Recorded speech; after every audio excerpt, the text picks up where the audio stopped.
à tous. Est-ce que tout le monde entend? Oui, malgré le vent. Est-ce que tout le monde écoute? C'est une autre affaire, mais est-ce que tout le monde entend? Voilà.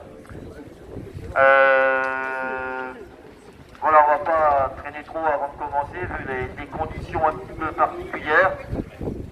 Petite averse de grêle tout à l'heure, on espère que ça ne va pas nous retomber dessus. Donc merci à vous de vous être déplacés malgré la météo, vigilance orange, déplacement déconseillé. Donc merci à vous d'être venus encore aujourd'hui. On va vous lire quelques textes comme d'habitude. Le premier texte est un texte, un communiqué officiel du Comité national pour une paix juste et durable en Israël-Palestine, dont la FPS fait partie et qui appelle à une grande manifestation cet après-midi à Paris. Donc on va lire ce communiqué. On va aussi parler de l'événement important de cette semaine qui est la publication par Amnesty International de son rapport qui parle très clairement et de façon extrêmement documentée de génocide. Et on va vous lire aussi quelques témoignages, malheureusement pas très réjouissants, mais quelques témoignages, j'ai envie de dire, sur l'armée la plus morale du monde. Voilà, donc on commence par le communiqué du CNDP-JP.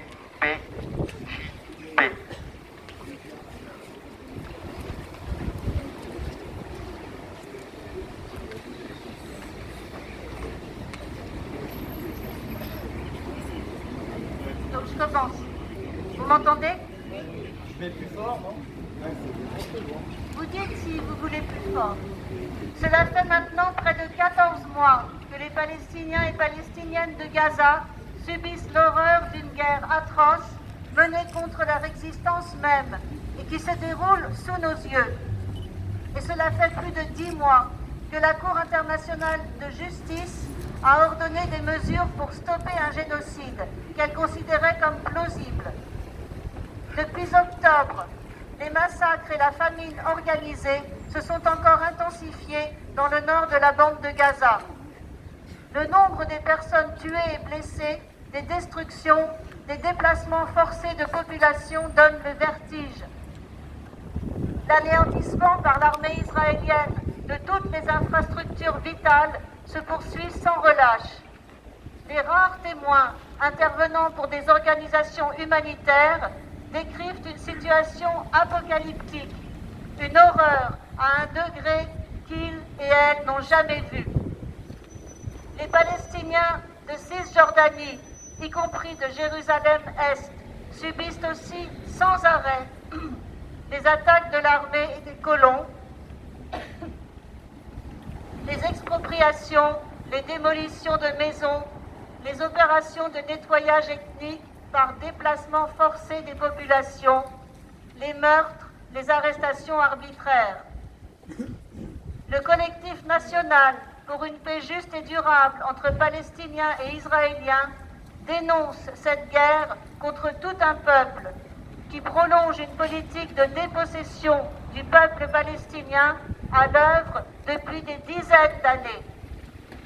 Le cessez-le-feu qui est entré en vigueur au Liban ne peut faire oublier les bombardements israéliens d'une violence inouïe jusqu'au centre de Beyrouth, le déplacement d'1 million de personnes, les destructions considérables et les milliers de morts.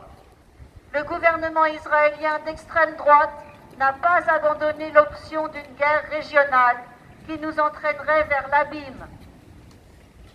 À l'approche de la fin de l'année, nous allons manifester en masse pour exprimer notre indignation et exiger que cela s'arrête. Nous n'acceptons pas la complicité de fait de nos autorités avec l'État d'Israël et la politique qu'il mène. Nous n'acceptons pas l'impuissance organisée.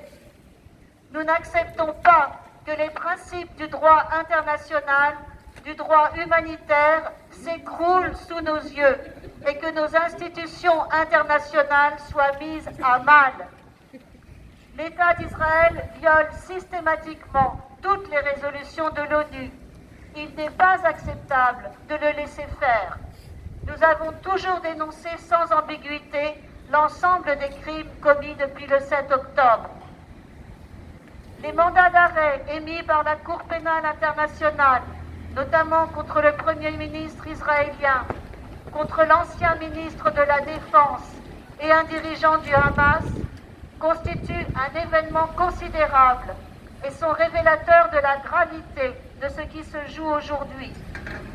Les déclarations de la France qui a invoqué une immunité pour tenter de protéger les dirigeants israéliens sont d'une totale indignité. L'Assemblée générale des Nations unies a réclamé le 18 septembre la fin de l'occupation israélienne du territoire palestinien occupé dans un délai de 12 mois et a appelé à des sanctions contre Israël. Mais que fait la France pour aller dans ce sens, alors qu'elle a elle-même voté cette résolution?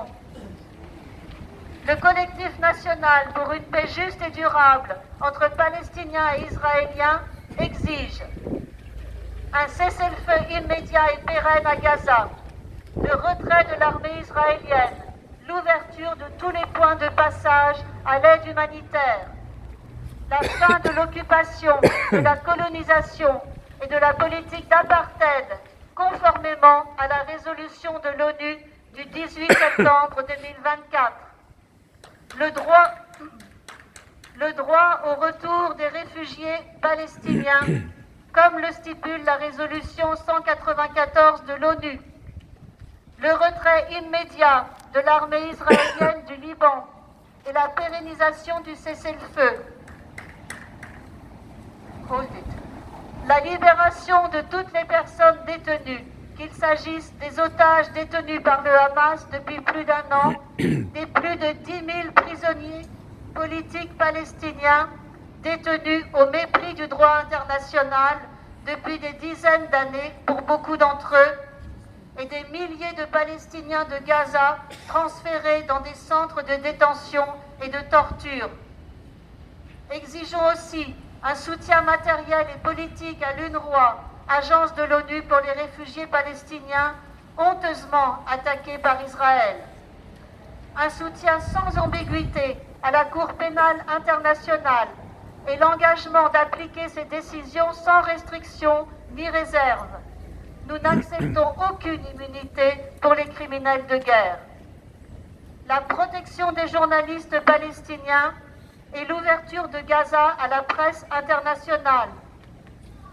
La fin de l'impunité de l'État d'Israël et des sanctions tant qu'il ne respecte pas le droit international. Les sanctions sont un embargo sur toutes les livraisons d'armes, de munitions et de composants militaires à destination d'Israël, les sanctions diplomatiques, la suspension de l'accord d'association entre l'Union européenne et Israël. Nous exigeons enfin la reconnaissance par la France de l'État de Palestine dans le cadre du droit du peuple palestinien à l'autodétermination, la construction d'un avenir de paix entre les peuples palestiniens et israéliens fondé sur l'égalité des droits, le respect de la liberté d'expression, de manifestation, de réunion, la lutte contre le racisme sous toutes ses formes, dont l'antisémitisme, le refus de toute instrumentalisation de cette lutte et de tout amalgame. Et pour terminer, donc, nous appelons la population de notre pays à une mobilisation sans précédent partout en France pour crier notre indignation et exiger que nos demandes soient satisfaites. C'est notre humanité qui est insultée. Nous ne nous laisserons pas faire. Il en va de notre responsabilité devant notre conscience et devant les générations futures.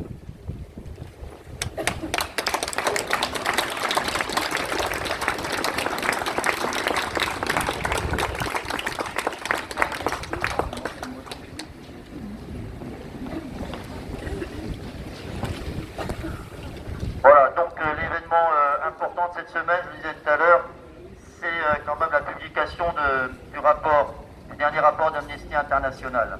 Donc je vais vous lire un article de Libé en fait qui fait une bonne synthèse des centaines de pages du rapport. Donc je ne vais pas lire les centaines de pages, mais une synthèse. Donc, près de 45 000 personnes tuées, des enfants amputés, des déplacements forcés. Depuis le 7 octobre 2023, la bande de Gaza est le théâtre d'une offensive militaire israélienne d'une brutalité sans précédent. Dans un rapport accablant publié ce jeudi 5 décembre, Amnesty International accuse Israël de commettre un génocide contre les Palestiniens dans l'enclave occupée.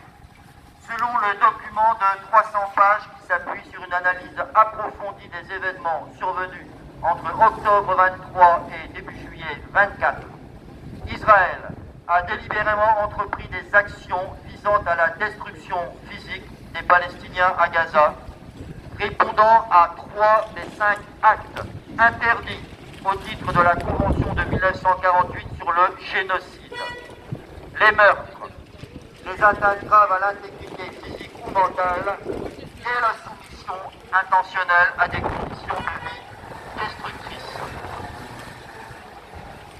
L'Organisation de défense des droits humains Amnesty International a également conclu que ces actes avaient été commis avec, ouvrez les guillemets, l'intention de détruire cette population.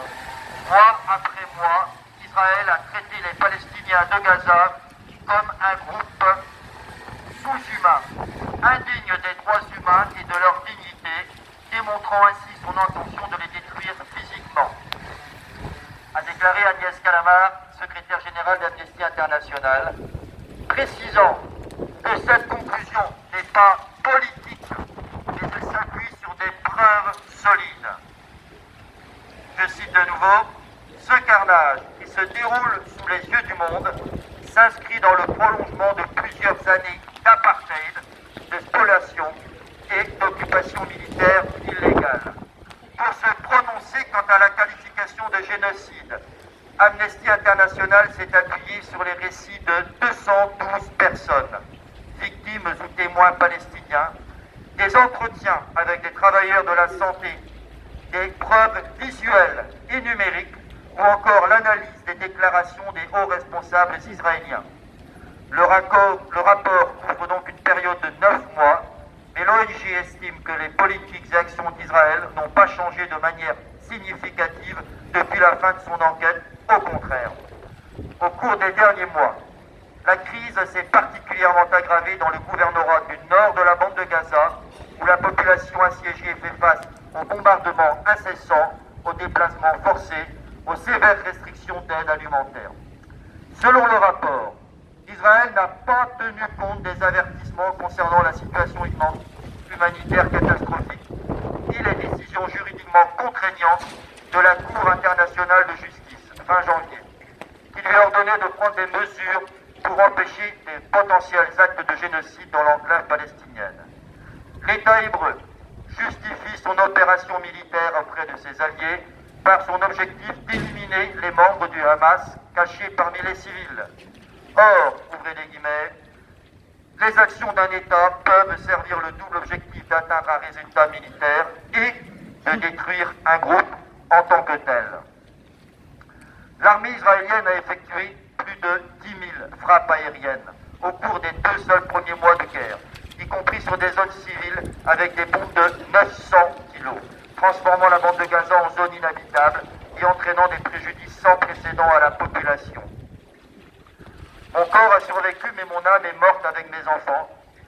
Elle a été enfouie sous les décombres avec eux, témoigne dans le rapport Ahmad Nazman, dont la famille a été tuée dans une frappe aérienne survenue à Rafah le 14 décembre 23. Pour arriver à ces conclusions, Amnesty International a également cherché à déterminer si Israël avait commis ces actes avec l'intention spécifique de détruire le groupe en tout ou partie. Cette notion importante distingue le génocide d'autres crimes de droit international. Alors que la population de Gaza représente environ 40% des près de 5,5 millions de Palestiniens vivant dans les territoires occupés, le rapport précise que l'intention de détruire un groupe en partie est suffisante pour établir l'intention spécifique requise à la qualification de crime de génocide. L'organisation a ainsi identifié une centaine de déclarations publiques d'officiels israéliens, dont 22 de hauts responsables, qui appelaient ou justifiaient des actes génocidaires, fournissant des preuves directes de cette intention. Ce langage déshumanisant a été largement repris par les soldats israéliens sur le terrain. Amnesty a examiné des dizaines de vidéos et enregistrements audio dans lesquels des appels à la destruction de Gaza ou des célébrations de la démolition de maisons, mosquées, écoles palestiniennes sont exprimés. La destruction des infrastructures essentielles, la multiplication des ordres d'évacuation et le blocage de l'aide humanitaire font partie des méthodes qui, avec le temps, peuvent mener à la destruction physique ou biologique des Palestiniens de Gaza. Pour éviter davantage de souffrance, Amnesty International avertit que les États qui continuent de fournir des armes à Israël violent leur obligation de prévenir le génocide et risquent de devenir complices de ce crime. Elle les appelle à respecter les mandats d'arrêt émis par la Cour pénale internationale contre le Premier ministre Benjamin Netanyahou et l'ancien ministre de la Défense Yoav Gallant. Les crimes atroces commis le 7 octobre 2023 par le Hamas et d'autres groupes armés contre des Israéliens et victimes d'autres nationalités ne peuvent jamais justifier le génocide d'Israël contre les Palestiniens de Gaza. Voilà, les choses sont claires. Elles sont dites clairement par une association dont tout le monde reconnaissait il y a peu encore son caractère de neutralité. Je vous lis quand même la réaction d'Israël à ce rapport. Le ministère des Affaires étrangères israélien, jeudi, a rejeté le rapport d'Amnesty International en l'accusant qu'il accuse de commettre un génocide. Voilà les propos. Traduction en français. L'organisation déplorable et fanatique Amnesty International a une fois de plus produit un rapport fabriqué de toutes pièces, entièrement faux et basé sur des mensonges. Le massacre génocidaire du 7 octobre 2023 a été perpétré par l'organisation terroriste Hamas contre des citoyens israéliens. Depuis lors, les citoyens israéliens sont soumis à des attaques quotidiennes sur 7 fronts différents. Israël se défend contre ces attaques en agissant en pleine conformité avec le droit international. Voilà, on est en plein délire. C'est plus que d'hypocrisie, on ne trouve pas les mots devant. Ce sont les Israéliens qui tous les jours font face à des attaques de type génocidaire depuis le 7 octobre. Voilà ce que dit le gouvernement israélien aujourd'hui. Et on connaît la réponse et l'attitude de notre gouvernement français à ce genre de propos. Donc voilà, on a le droit d'être particulièrement indigné et révolté.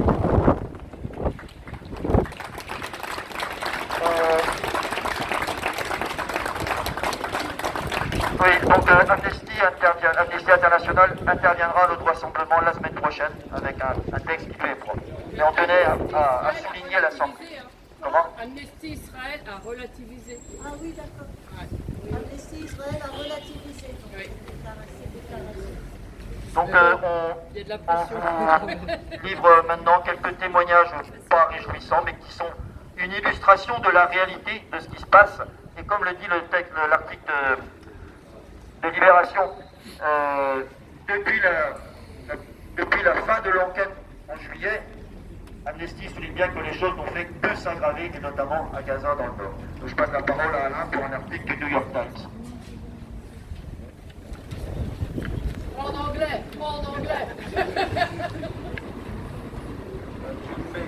Au contre-le. Alors il s'agit d'un article publié le 9 octobre 2024 et repris dans le blog de Mediapart en français cette fois. Il s'agit du témoignage, c'est un article à la première personne, le témoignage du docteur suédois, chirurgien généraliste et traumatologue, qui a travaillé à l'hôpital européen de Khan Younis à Gaza pendant 2 semaines en mars et avril. Donc il explique il avait déjà fait du bénévolat en Ukraine et en Haïti.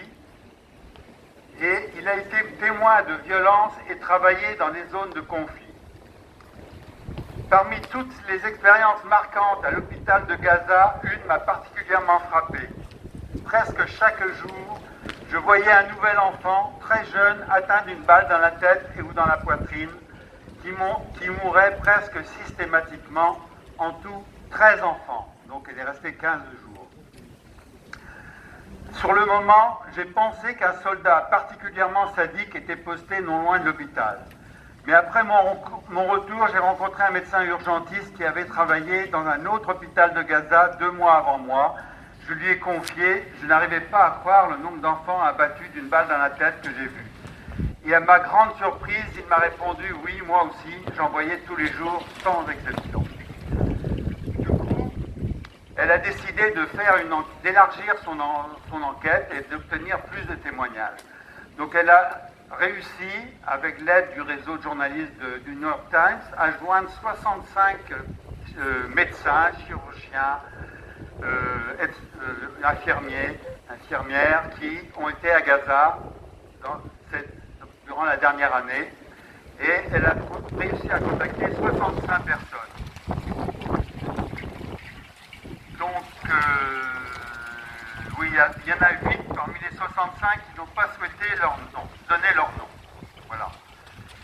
Alors, je vous livre, du coup, le temps que de rassembler ces 65 personnes, elle a rédigé un rapport, elle a étendu les questions. Avez-vous eu du mal avec l'hygiène dans les hôpitaux où vous étiez, etc. D'autres questions de cet ordre. Ou des traumatismes psychologiques, enfin voilà. Donc je vous lis la première partie concernant les enfants. Alors il s'agit de témoignages, de citations de médecins, de leurs témoignages.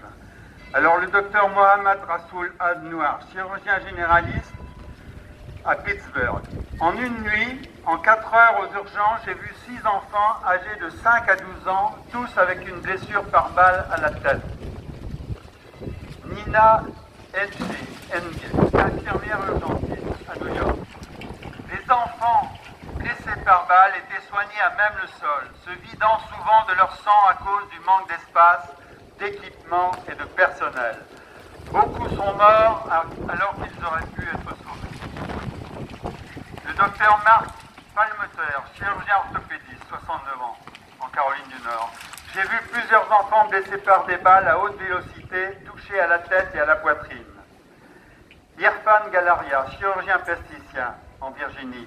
Notre équipe a traité 4 ou 5 enfants âgés de 5 à 8 ans, tous atteints d'une balle dans la tête. Ils sont arrivés en même temps aux urgences et sont tous décédés. Rania Afaneh, ambulancière, 23 ans, Géorgie. J'ai vu un enfant atteint d'une balle dans la mâchoire. Aucune autre partie de son corps n'était blessée. Il était conscient et m'a fixé du regard alors qu'il s'étouffait dans son propre sang, tandis que j'essayais d'utiliser une unité d'aspiration cassée. Le docteur Khawaja Ikram, chirurgien orthopédique. À Dallas. Tournez là-bas.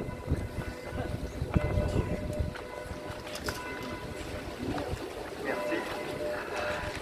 Donc cet orthopédiste de Dallas dit « Un jour aux urgences, j'ai vu un enfant de 3 ans et un autre de 5 ans, tous deux avec une balle dans leur tête. Leur père et leur frère ont dit qu'on leur avait annoncé qu'Israël se retirait de Khan Younis. Ils sont retournés voir ce qu'il restait de leur maison et ont été abattus par un tireur d'élite. » Le docteur Alia Katan, anesthésiste et médecin en soins intensifs en Californie. J'ai vu une petite fille de 18 mois avec une blessure par balle à la tête. Sans doute une terroriste. Le docteur Endal Farah, anesthésiste, 42 ans, dans l'Ohio. J'ai vu beaucoup d'enfants. Selon mon expérience, les blessures par balle touchaient souvent la tête.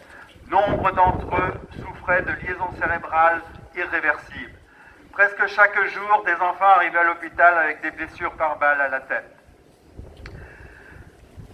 Comme Israël interdit l'accès aux journalistes et aux enquêteurs des organismes de défense des droits de l'homme, les rares personnes qui témoignent sont en dehors, sont dans des missions intégrées à l'armée israélienne. Donc c'est pour ça qu'elle a pris l'initiative de demander à des médecins de témoigner. Alors je rapproche ces témoignages d'un article paru dans le Guardian pendant l'été, qui témoignait là, en dehors de l'hôpital. Des témoins disaient avoir assisté à des tirs à partir de drones dans les rues des villes gazaouis, c'est très urbanisé Gaza, tirés spécifiquement dans la tête des enfants.